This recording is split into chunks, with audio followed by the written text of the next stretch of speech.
Halo Sobat Hijau, Indonesia Green TV kembali hadir ke hadapan Anda. Bersama saya, Siti Rahmawati dalam program Diplomasi Lingkungan.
Sobat Hijau, Indonesia perkuat komitmen atasi dampak krisis iklim global demi mencapai mandat Persetujuan Paris atau Paris Agreement yang menegaskan tentang perubahan iklim. Setiap negara memiliki kewajiban untuk menyerahkan dokumen kontribusi nasional penurunan emisi kedua atau Second Nationally Determined Contribution, paling lambat bulan Maret tahun 2025. Dokumen tersebut akan menjadi catatan penting dalam pelaksanaan konferensi iklim PBB ke-29 yang akan dilaksanakan di Azerbaijan pada November 2024 mendatang.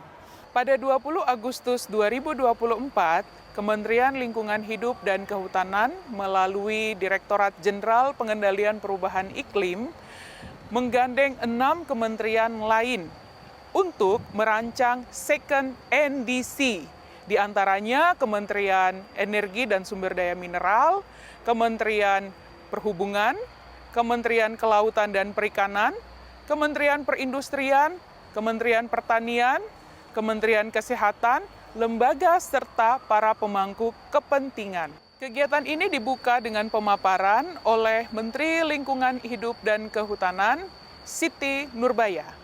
Melalui Intended NDC, Updated NDC, Enhanced NDC, hingga Second NDC sebagai upaya percepatan untuk mencapai net zero emission.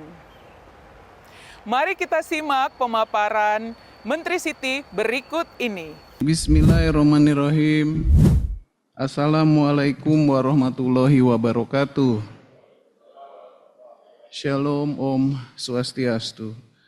Yang saya hormati Ibu dan Bapak para pejabat pusat dan daerah dari KL, KLHK dan Pemda Provinsi, para penasehat senior menteri dan tenaga ahli menteri, para mitra kerja pembangunan, akademisi, lembaga swadaya masyarakat, dan dunia usaha, serta para jurnalis yang hadir. Kita persembahkan rasa syukur kepada Tuhan Yang Maha Esa dan terima kasih kita bisa bersama-sama. Terima kasih atas kehadiran Ibu dan Bapak pada acara komunikasi publik berkenaan dengan preparasi dokumen NDC Indonesia, the Second Nationally Determined Contribution. Bahwa Second NDC ini merupakan bagian penting dalam komitmen nasional Indonesia kepada global pada langkah-langkah pengendalian perubahan iklim secara nasional yang sejalan dengan konvensi internasional. Setiap negara memiliki kewajiban memenuhi komitmennya untuk penurunan emisi gas rumah kaca dengan guideline dan rambu-rambu yang ditegaskan dalam konvensi UNFCCC, konvensi iklim. Indonesia cukup cermat dan selalu mematuhi arahan dan komitmen bersama dalam implementasi dalam konvensi global dimaksud dengan tetap menerapkannya pada rambu-rambu dasar dan operasional negara Indonesia, yaitu berdasarkan Pancasila dan Undang-Undang Dasar 1945. Saya terus-menerus meminta kepada seluruh jajaran KLHK untuk selalu menggunakan pisau analisis Pancasila dan Undang-Undang Dasar 1945 untuk setiap agenda internasional yang dilaksanakan di Indonesia untuk komitmen global yang wajib kita penuhi sebagai konsekuensi ratifikasi negara dan sebagai agenda untuk ikut melaksanakan ketertiban dunia seperti dimaksud dalam pembukaan Undang-Undang Dasar 1945, termasuk dalam hal ini berkenaan dengan agenda perubahan iklim global.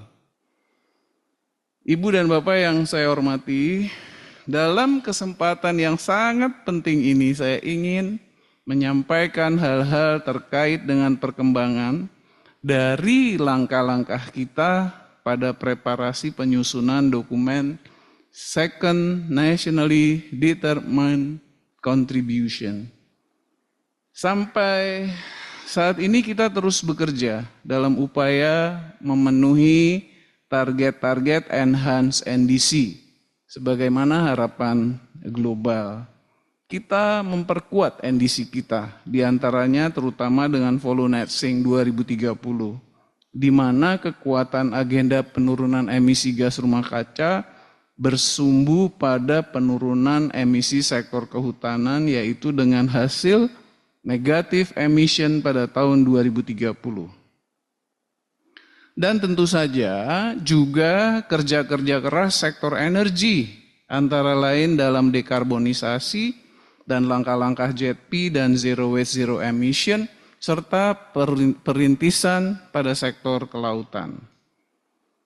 Pada sektor hutan dan lahan hingga sekarang, kita sedang terus bekerja dengan kebijakan ramah lingkungan yang ketat, operasional yang tertib dan intensif, dan saya percaya cukup berat yang dilakukan oleh seluruh jajaran teknis sektor lahan dan hutan, seperti dalam pengendalian kebakaran hutan dan lahan, pengendalian deforestasi, tata kelola gambut, konservasi, rehabilitasi lahan, mangrove, hutan sosial, hutan adat, aksi komunitas iklim, pengendalian perizinan, dan pengawasan dengan law enforcement. Untuk itu semua, saya menyampaikan ucapan terima kasih kepada seluruh elemen masyarakat, pusat dan daerah.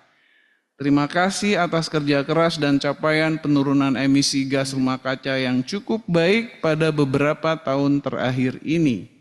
Semoga kerja-kerja seperti ini dapat dipertahankan dengan baik dan akan terus berlanjut.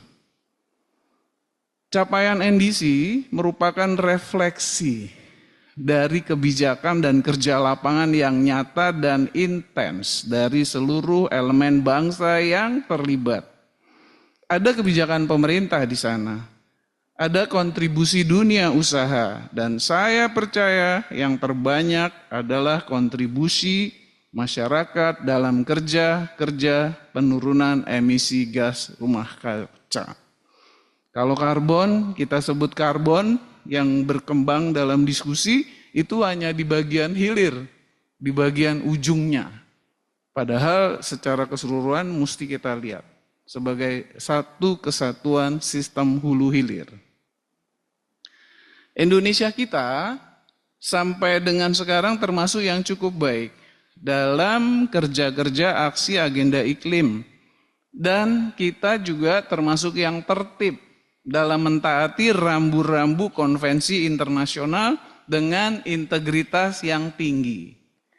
Pengakuan untuk agenda dan aksi iklim sektor kehutanan telah datang dari berbagai negara dengan dukungan kerjasama internasional, misalnya untuk VOLU.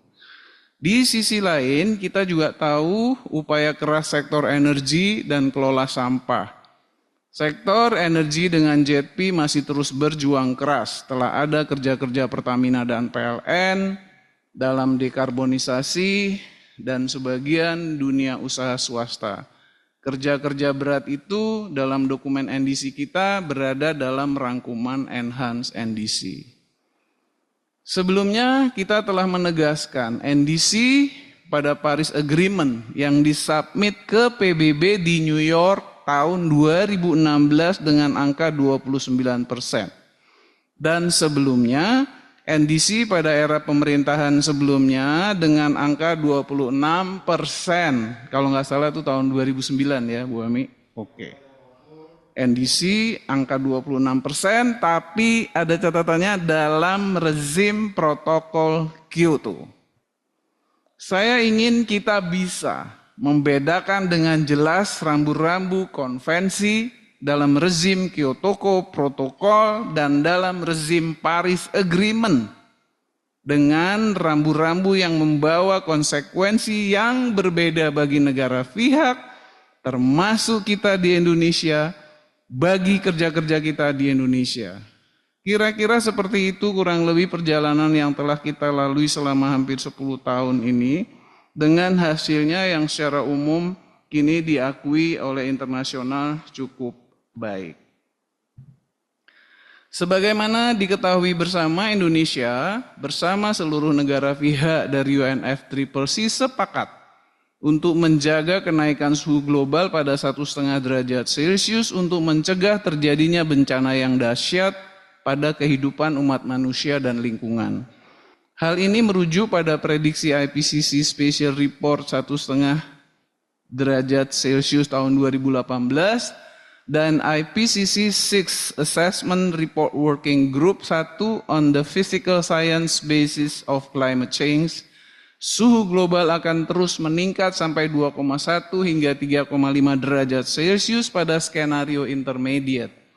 Jika tidak ada pengurangan emisi GRK yang tinggi pada durasi 2020-2050 yang sangat bergantung pada upaya-upaya yang ambisius pada tahun 2020 hingga 2030. Kenaikan suhu yang terjadi saat ini telah meningkatkan intensitas curah hujan dan dampak ikutannya seperti banjir dan kekeringan. Dengan kondisi geografis dan klimatologis, Indonesia makin rentan terhadap dampak perubahan iklim.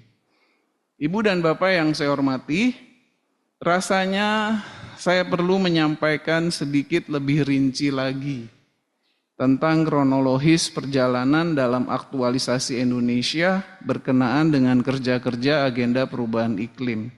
Sehingga ini bisa menjadi catatan bersama bahwa kerja kita ini merupakan pekerjaan berat dan makin tahun makin berat menurut kebutuhan dan persyaratan global. Jadi dia bukan hanya modis. Modis itu apa? Gaya-gayaan gitu loh. Ini gue sama gitu loh gaya sama orang lain atau sama negara maju. Bukan.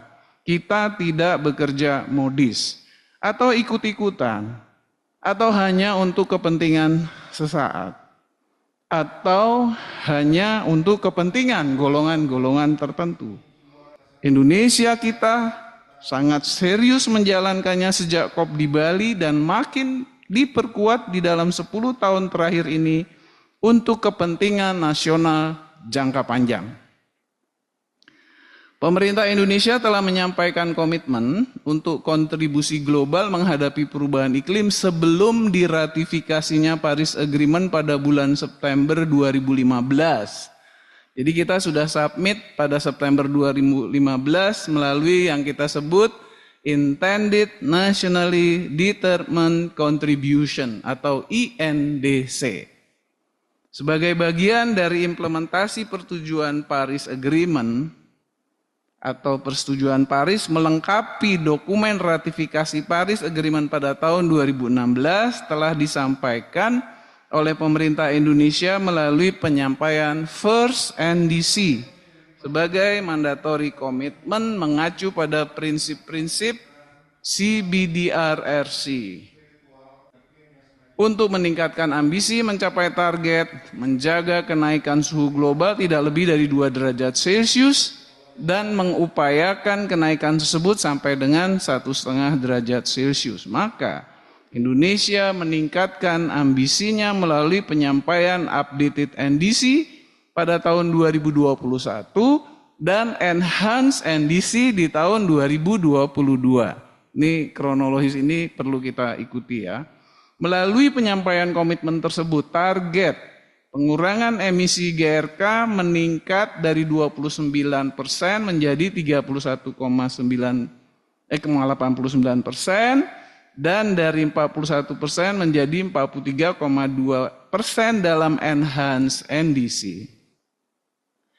Pada NDC adaptasi, komitmen Indonesia adalah meningkatkan ketahanan masyarakat dan ekosistem yang dicapai melalui 3 pilar ketahanan, yaitu ketahanan ekonomi, ketahanan sosial, dan sumber penghidupan, ketahanan ekosistem dan lanskap, yang dielaborasi dalam dokumen Enhanced NDC ke dalam 5 bidang prioritas, yaitu air, pangan, kesehatan, energi, dan ekosistem.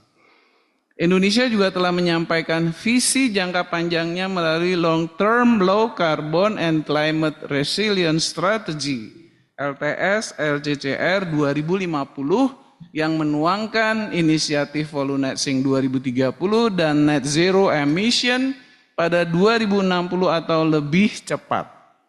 Transisi peningkatan komitmen merupakan keberlanjutan komitmen Indonesia untuk future commitment melalui penyampaian second NDC atau NDC yang kedua yang kita akan diskusikan hari ini.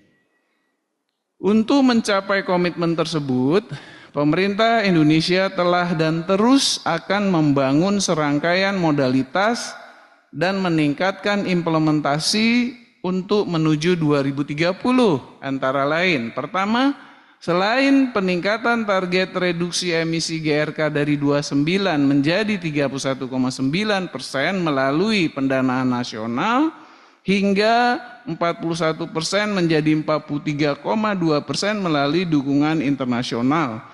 Yang ini telah kita sampaikan ke UNFCCC pada tahun 2022.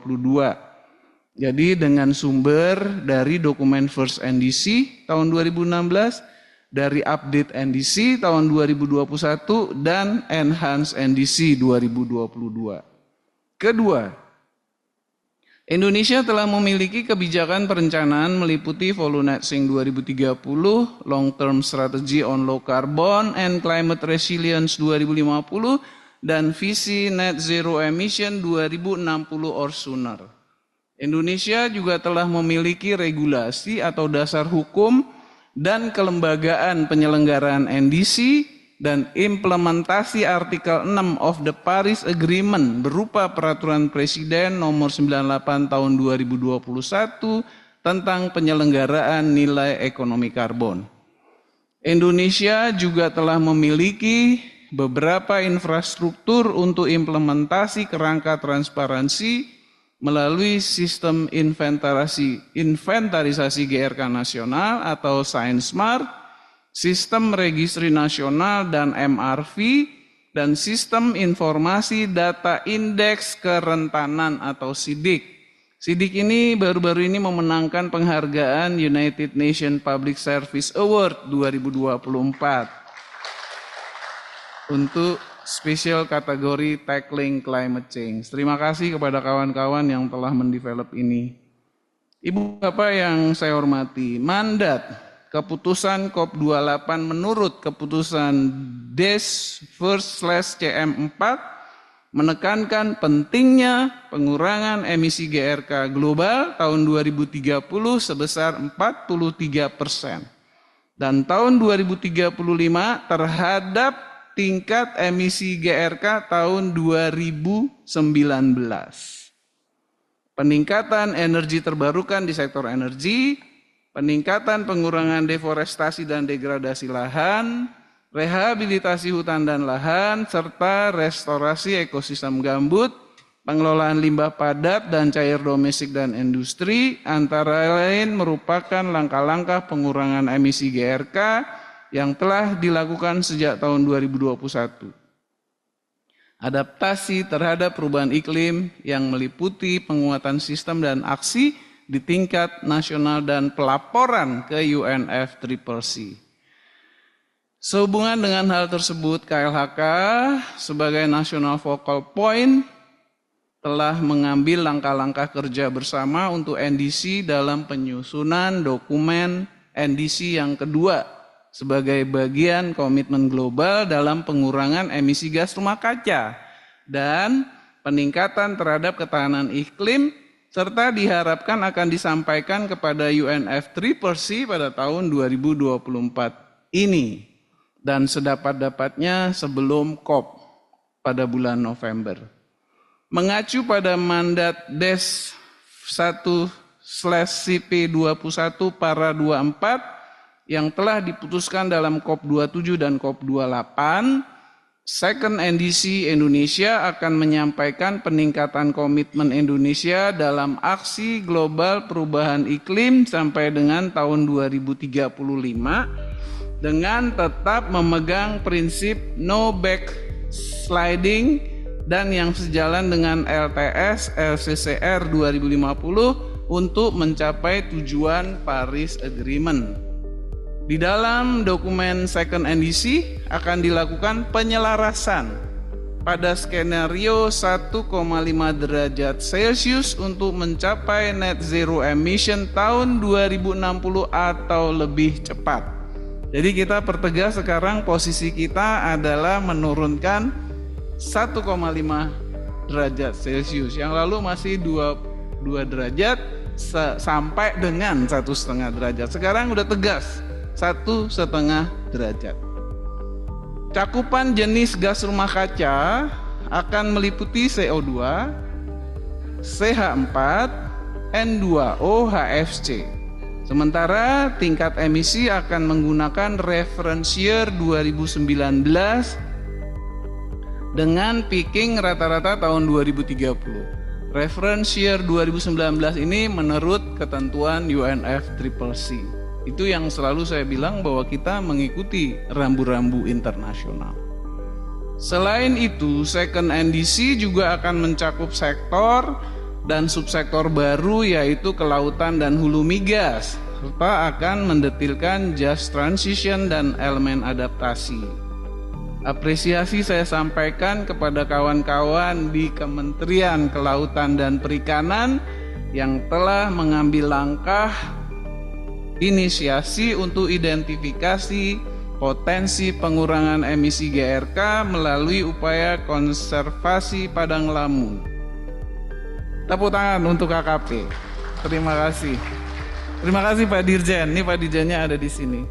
Terima kasih, sejak awal kami bersama-sama KKP, saya bersama Pak Menteri KKP merintis, kita rapat-rapat beberapa kali, diskusi-diskusi. Saya kira di Second NDC ini akan makin mantap. Dalam penyusunan dokumen Second NDC telah dilakukan kerja bersama dan konsultasi dengan berbagai pemangku kepentingan untuk mengidentifikasi program kunci, strategi dan aksi mitigasi dan adaptasi perubahan iklim maupun means of implementation sarana berupa dukungan pendanaan, teknologi dan peningkatan kapasitas yang diharapkan dapat meningkatkan komitmen Indonesia. Melalui proses tersebut, diperoleh informasi mengenai potensi scale up aksi perubahan iklim yang dituangkan dalam ENDC, identifikasi potensi sektor maupun subsektor baru, penambahan gas rumah kaca hidrofluorokarbon HFC, serta update informasi sesuai dengan kondisi saat ini, mengingat semakin menguatnya implementasi kebijakan terkait perubahan iklim di Indonesia.